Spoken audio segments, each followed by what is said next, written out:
Hello friend. इस video के माध्यम से आपको बहुत ही महत्वपूर्ण जानकारी मिलेगी, क्योंकि इस वीडियो में यूपी पुलिस कांस्टेबल का जो एग्ज़ाम होता है उसमें जीके पूछी जाती है, वो किस लेवल की पूछी जाती है। ठीक है। तो ये पेपर जो भी प्रीवियस पेपर है, बिल्कुल ऐसा ही पेपर आपको 8 जून को देखने को मिलेगा। तो टाइम वेस्ट ना करते हुए इस वीडियो को हम आगे बढ़ाते हैं। वीडियो में आप लास्ट तक बने रहना। और एक वो ज़रूरी बात, इसी एग्जाम में जो हिंदी पूछी जाती है वो किस लेवल की पूछी जाती है, उसके लिए मैंने एक अलग से वीडियो बना दी है। इसी चैनल पर आप जाकर देख लेना। एक आइडिया हो जाएगा कि आपको किस तरह की हिंदी पूछी जाती है। चलो अब हम स्टार्ट करते हैं। चलो पहला क्वेश्चन ये हमारा मैथ का है, इसे हम छोड़ देंगे। बाकी हमारे जीके के जो क्वेश्चन है वो हमारे 58 नंबर से स्टार्ट होते हैं। तो पहला क्वेश्चन ये है हमारा, अनुसंधान का पहला चरण क्या है। अनुसंधान का पहला चरण क्या है। ये चार ऑप्शन है, चारों ऑप्शन पहले हम ध्यान से पढ़ लेंगे। पहला ऑप्शन यह है समस्या की पहचान करना। दूसरा कोई समस्या खोजना। तीसरा है एक समस्या का चयन करना। और चौथा है समस्या ढूंढना। तो इसका सही आंसर हो जाएगा ऑप्शन सी, यानी कि एक समस्या का चयन करना। ठीक है। चलो अब हमारा अगला सवाल है। अगला सवाल यह है, 18 वर्ष से कम आयु के व्यक्ति के सभी मानवाधिकार क्या कहलाते हैं। ठीक है। तो ये हमारे चार ऑप्शन है, कानूनी अधिकार, मानव अधिकार, तीसरा मानव बाल अधिकार, और चौथा विशेष अधिकार। तो जो 18 वर्ष से कम आयु के जो व्यक्ति होते हैं, जो बच्चे होते हैं, वो उनके जो अधिकार होते हैं वो बाल अधिकार में आते हैं।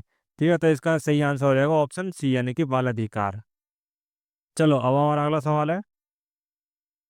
अगला सवाल ये रहा, सूक्ष्म सिंचाई कब शुरू की गई थी। सूक्ष्म सिंचाई जो है वो कब शुरू की गई थी।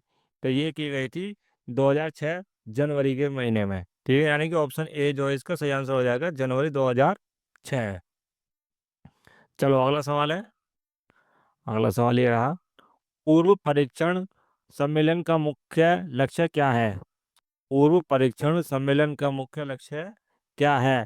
तो इसका सही आंसर हो जाएगा ऑप्शन डी, यानी कि परीक्षण की तैयारी और निपटान विकल्पों पर चर्चा करने के लिए। ठीक है। चलो अब अगला सवाल देखेंगे अब हम अपना। हमारा ये रहा, इसमें जो है हिंदी और इंग्लिश दोनों लैंग्वेज में ये पेपर आता है यूपी पुलिस कांस्टेबल का। चलो अगला सवाल ये है, सोशल मीडिया जैसे इलेक्ट्रॉनिक साधनों या तरीकों के उपयोग के माध्यम से डराने, धमकाने, उत्पीड़न करने, बदनाम करने या किसी अन्य प्रकार के मानसिक पतन का कार्य क्या कहलाता है। ठीक है। तो इसमें चार ऑप्शन है। पहला है क्रेडिट कार्ड धोखाधड़ी, दूसरा साइबर धमकी, तीसरा है क्रिप्टो जैकिंग, और चौथा है पहचान की चोरी। तो इसका सही आंसर हो जाएगा ऑप्शन बी, यानी कि साइबर धमकी। चलो अगला सवाल है। अगला सवाल ये रहा, सोशल मीडिया पर टीबीटी का क्या अर्थ होता है। ठीक है, यानी कि ये टीबीटी की फुल फॉर्म पूछ रहा है। ठीक है। तो इसका सही आंसर हो जाएगा ऑप्शन ए, यानी कि थ्रो बैक थर्सडे। चलो अगला सवाल है। अगला सवाल ये रहा। अगला सवाल है, क्रिस्पर केस 9 प्रौद्योगिकी का उपयोग किसके लिए किया जाता है। क्रिस्पर केस 9 प्रौद्योगिकी का उपयोग इसके लिए किया जाता है। ये चार ऑप्शन दिए हुए हैं इसमें भी, तो आपको ये देखना है।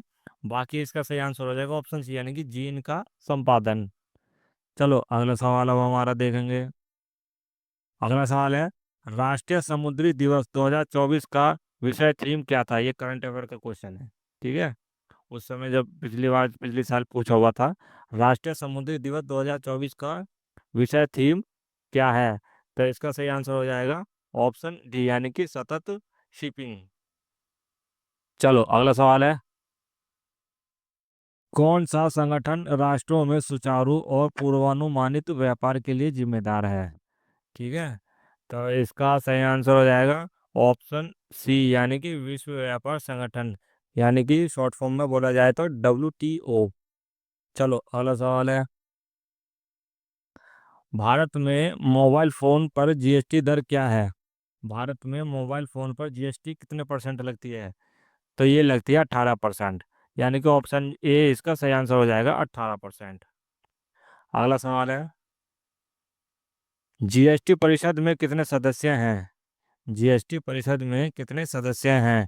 तो इसमें सदस्य हैं 33, यानी कि इसका डी आंसर जो है ऑप्शन सही हो जाएगा 33। अगला सवाल देखेंगे। अगला सवाल है, भविष्य की वैश्विक अर्थव्यवस्थाओं को आकार देने में आर्टिफिशियल इंटेलिजेंस एआई की क्या भूमिका है? ठीक है, इसमें चार ऑप्शन दिए हैं। पहला है, यह वैश्विक आर्थिक मंदी को नियंत्रित करता है। दूसरा है, यह सभी मानव नौकरियों को प्रतिस्थापित करता है।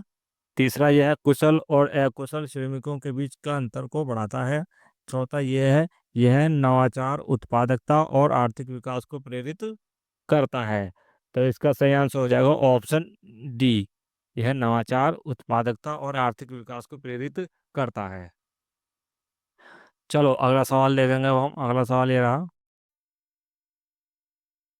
भारत में महात्मा गांधी के नेतृत्व में सत्याग्रह का पहला सफल उदाहरण कहाँ क्या था? भारत में महात्मा गांधी के नेतृत्व में सत्याग्रह का पहला सफल उदाहरण क्या था? तो ये चार ऑप्शन दिए गए हैं इसमें भी। बाकी इसका सही आंसर हो जाएगा ऑप्शन बी, यानी कि चंपारण। ठीक है। चलो अगला सवाल है, भारत छोड़ो आंदोलन किसके जवाब में शुरू किया गया था? भारत छोड़ो आंदोलन किसके जवाब में शुरू किया गया था? तो इसका सही आंसर हो जाएगा ऑप्शन सी, यानी कि क्रिप्स मिशन के जवाब में। ठीक है। चलो अगला सवाल है। अगला सवाल ये रहा हमारा स्क्रीन पर, भारतीय संविधान का कौन सा अनुच्छेद राज्यों के गठन और मौजूदा राज्यों के क्षेत्रों, सीमाओं या नामों में परिवर्तन का प्रावधान करता है? ठीक है, तो ये प्रावधान करता है अनुच्छेद 3 के अंतर्गत, यानी कि ऑप्शन डी इसका सही आंसर हो जाएगा। चलो अगला सवाल हमारा ये रहा, रबी की फसलें सर्दियों में अक्टूबर से दिसंबर तक बोई जाती है। ठीक है, और गर्मियों में अप्रैल से कौन सा महीने तक काटी जाती है? तो ये इसका महीना पूछ रहा है। बाकी इससे जो है ये इसका सही आंसर हो जाएगा ऑप्शन डी, यानी कि मई तक। अप्रैल से मई तक रबी की जो फसलें वो काट ली जाती हैं। चलो अब हमारा अगला सवाल ये रहा, भारत में राष्ट्रीय सुरक्षा गार्ड का उद्देश्य क्या है? भारत में राष्ट्रीय सुरक्षा गार्ड का उद्देश्य क्या है?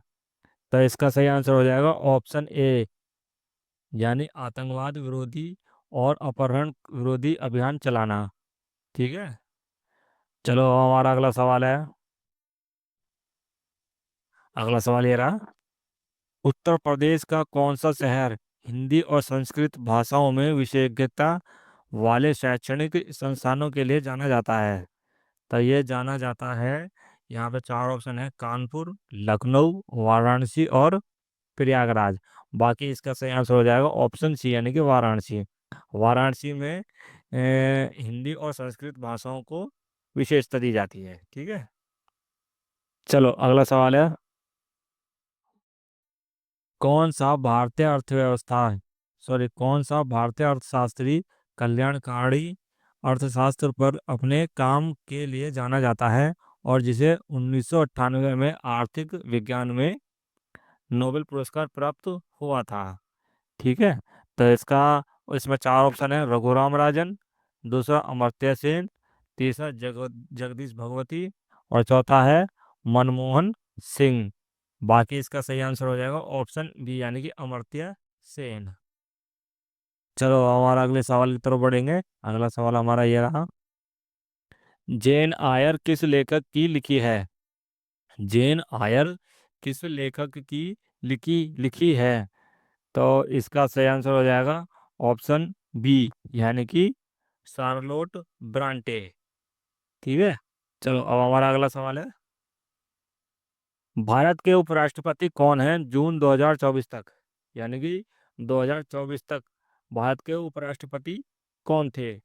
तो इसका सही आंसर हो जाएगा ऑप्शन बी। ऑप्शन बी ये रहा, श्री जगदीप धनखड़। ठीक है, ये जून 2024 तक जो है उपराष्ट्रपति थे। चलो अब हमारा अगला सवाल है,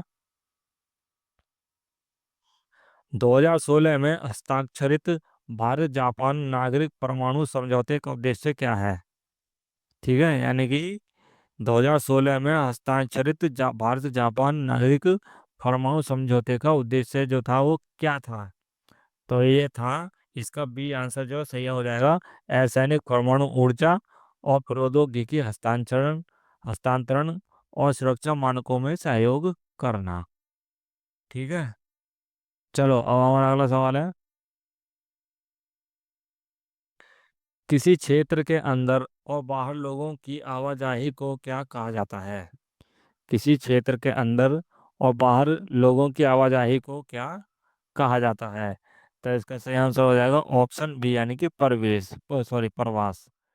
ठीक है, चलो अब हमारा अगला सवाल है। अलीगढ़ मुस्लिम विश्वविद्यालय की स्थापना किस वर्ष की गई थी? अलीगढ़ मुस्लिम विश्वविद्यालय की स्थापना किस वर्ष की गई थी? तो ये की गई थी 1877 में। ठीक है, तो हमारा कहाँ है ऑप्शन, ये रहा, ऑप्शन सी 1877 हमारा सही आंसर हो जाएगा। अब हम अगले की तरफ अगला सवाल देखेंगे। निम्नलिखित में से कौन सा पदार्थ मुख्य रूप से अम्लीय वर्षा के लिए जिम्मेदार है? निम्नलिखित में से कौन सा पदार्थ मुख्य रूप से अम्लीय वर्षा के लिए जिम्मेदार है? तो ये जिम्मेदार होता है सल्फर डाइऑक्साइड, यानी कि ऑप्शन सी जो है इसका सही आंसर हो जाएगा, सल्फर डाइऑक्साइड। चलो अगला सवाल देखेंगे। कौन सा देश पवन ऊर्जा का दुनिया का सबसे बड़ा उत्पादक है? कौन सा देश पवन ऊर्जा का दुनिया का सबसे बड़ा उत्पादक है? तो इसका सही आंसर हो जाएगा ऑप्शन बी, यानी कि चीन। ठीक है, चलो अगला सवाल है। आक्रमण वह होता है जब कोई कंप्यूटर सिस्टम या नेटवर्क कंप्यूटर वायरस से संक्रमित हो जाता है। ठीक है, तो इसका सही आंसर हो जाएगा ऑप्शन ए, यानी कि फिशिंग। यहाँ पे ये इसका मतलब कि ये क्वेश्चन है एक, ये फिलिंग द ब्लैंक की तरह से होता है। ठीक है, तो यहाँ पे ये इसका मतलब हो जाएगा, इसको इसको यहाँ पर अगर फिशिंग ऑप्शन को वर्ड को आप यहाँ रखेंगे ना, तो ये पूरा क्वेश्चन हो जाएगा। फिशिंग आक्रमण वह होता है जब कोई कंप्यूटर सिस्टम या नेटवर्क कंप्यूटर वायरस से संक्रमित हो जाता है। बाकी आप समझ गए होंगे ये डैश का जो ऑप्शन है ये इसका क्या मतलब होता है। चलो अगला सवाल देखेंगे अब हम। अगला सवाल ये है, ट्विटर एक पर आधारित है। यहाँ भी ये सेम है जैसा पहले वाला है, ये फिलिंग द ब्लैंक की तरह क्वेश्चन होता है। यहाँ पे ये चार ऑप्शन दिए हुए हैं। बाकी ट्विटर पे हमारा क्या काम होता है, ट्विटर किसके लिए होता है? तो ये एसएमएस करने के लिए होता है, मैसेज करने के लिए होता है। ठीक है, तो इसका सही आंसर हो जाएगा ऑप्शन बी, यानी कि एसएमएस। चलो अगला सवाल है। भारत लिपू लेक दर्रा किस देश के साथ साझा करता है? भारत जो है वो लिपू लेक दर्रा किस देश के साथ साझा साझा मतलब शेयर करता है? ठीक है, तो इसका सही आंसर हो जाएगा ऑप्शन बी, यानी कि नेपाल। चलो अगला सवाल देखेंगे। हमारा ये रहा अगला सवाल। दक्षिण कोरिया में कौन सी मुद्रा का उपयोग किया जाता है? दक्षिण कोरिया में कौन सी मुद्रा का उपयोग किया जाता है? तो ये किया जाता है रिंगिट। तो रिंगिट कहाँ है, कहाँ किस ऑप्शन में है हमारा, ये रहा, यानी कि डी ऑप्शन इसका सही हो जाएगा, रिंगिट। चलो अब हमारा अगला सवाल देखेंगे। अगला सवाल ये रहा। लाओस की राजधानी क्या है? लाओस की राजधानी क्या है? तो इसका सही आंसर हो जाएगा ऑप्शन डी, यानी कि वियन तियाने जो है ये लाओस की राजधानी है। चलो अगला सवाल है। सितंबर 2016 को समाप्त तिमाही में भारत के सकल घरेलू उत्पाद जीडीपी में कितने परसेंट की वृद्धि हुई है? ठीक है, तो ये हुई थी 7.3% की। तो ये कौन सा ऑप्शन में है हमारा, ये रहा बी ऑप्शन, इसका सही आंसर हो जाएगा 7.3% की वृद्धि हुई थी। चलो हम अगला देखेंगे सवाल। अगला सवाल ये रहा।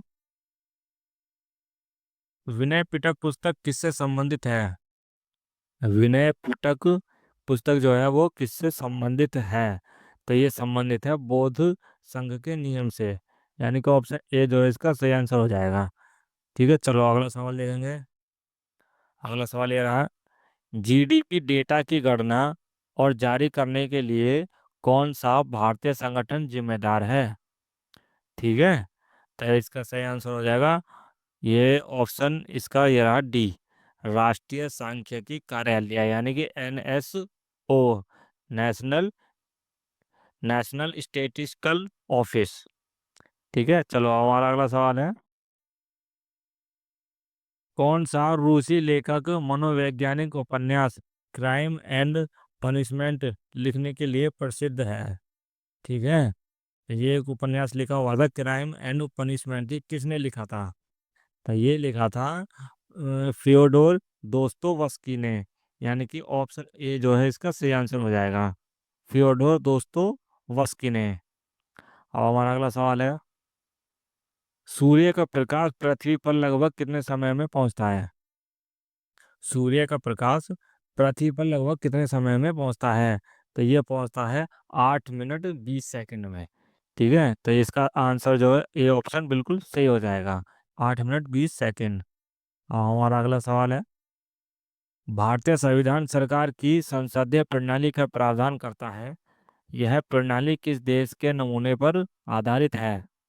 ठीक है, हम दोबारा क्वेश्चन दोबारा पढ़ेंगे सही से। अब भारतीय संविधान सरकार की संसदीय प्रणाली का प्रावधान करता है, यह प्रणाली किस देश के नमूने पर आधारित है? तो इसका ऑप्शन है, पहला ऑस्ट्रेलिया, दूसरा संयुक्त राज्य अमेरिका, तीसरा है यूनाइटेड किंगडम, और चौथा है कनाडा। तो इसका सही आंसर हो जाएगा ऑप्शन सी, यानी कि यूनाइटेड किंगडम। चलो अब हमारा अगला सवाल है, अगला सवाल ये रहा, MPC का पूर्ण रूप क्या है? MPC का पूर्ण रूप क्या है, यानी कि फुल फॉर्म क्या है? तो ये फुल फॉर्म, MPC की फुल फॉर्म होती है मॉनेटरी पॉलिसी कमेटी। ठीक है, तो इसका ऑप्शन जो ये रहा, मॉनेटरी पॉलिसी कमेटी। ठीक है, तो ये हमारे जीके का ये क्वेश्चन यहाँ पे हमारे खत्म होते हैं। बाकी आपको यूपी पुलिस कांस्टेबल जो हिंदी के जो क्वेश्चन होते हैं वो किस लेवल की पूछी जाती है, यही मैंने आपको अपने दूसरी वीडियो में, इसी चैनल पर मैंने उसकी एक वीडियो बना दी है अलग से। तो आप वो जाके वीडियो को जरूर देख लेना, आपको एक आइडिया हो जाएगा कि जीएस जो है किस लेवल की पूछी जाती है।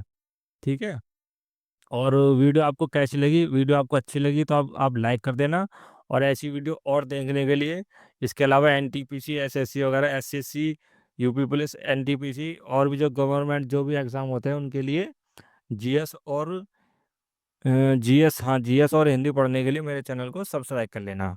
ठीक है, तो हम मिलते हैं आपसे अगली नेक्स्ट वीडियो में, तब तक के लिए जय हिंद जय भारत।